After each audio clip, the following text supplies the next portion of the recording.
అమ్మవారి హృదయం పడిన ప్రదేశం గబ్బర్. ఆ తర్వాత దంతుడు మహారాజు వల్ల అమ్మవారు అంబాజీకి వెళ్ళారు. అది ముందు వీడియోలో పెట్టాను, మీరు చూడకపోతే ఖచ్చితంగా చూడండి. ఇప్పుడు నేను మీకు గబ్బర్ ఎలా ఉంటుంది అనేది చూపిస్తాను అన్నమాట.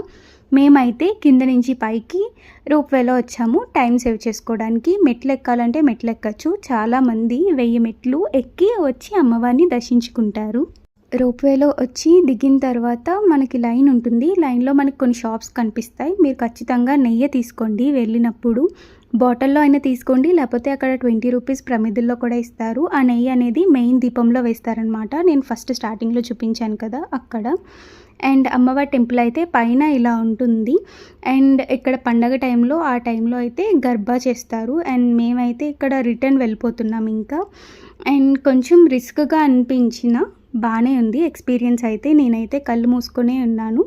నేను ఫస్ట్ టైం ఎక్స్పీరియన్స్ చేశానమాట. ఈవెన్ కైలాసగిరిలో కూడా నేను ఎక్స్పీరియన్స్ చేయలేదు. మాకైతే అరౌండ్ 11కే మొత్తం అయిపోయింది. పైన దర్శనం చేసుకొని కిందకి కూడా వచ్చేసాము. మీకు ఇప్పుడు చూస్తుంది మొత్తం అంబాజీ అవుట్లెట్ ఎలా ఉంటుంది అనేది ఇక్కడ ఉందన్నమాట. And make sure you subscribe my channel. Thank you very much. Bye.